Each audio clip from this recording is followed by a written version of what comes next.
ओम शांति। आज की मुरली का वरदान है, त्याग, तपस्या और सेवा भाव की विधि द्वारा सदा सफलता स्वरूप भव। त्याग, तपस्या और सेवा भाव की विधि द्वारा सदा सफलता स्वरूप भव। त्याग और तपस्या ही सफलता का आधार है। त्याग की भावना वाले ही सच्चे सेवाधारी बन सकते हैं। त्याग से ही स्वयं का और दूसरों का भाग्य बनता है और दृढ़ संकल्प करना यही तपस्या है।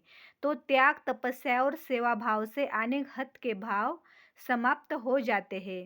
संगठन शक्तिशाली बनता है। एक ने कहा, दूसरे ने किया, कभी भी तू मैं मेरा तेरा न आए तो सफलता स्वरूप निर्विघ्न बन जाएंगे। आज की मुरली का स्लोगन है, संकल्प द्वारा भी किसी को दुख न देना यही संपूर्ण अहिंसा है। संकल्प द्वारा भी किसी को दुख न देना यही संपूर्ण अहिंसा है। ओम शांति।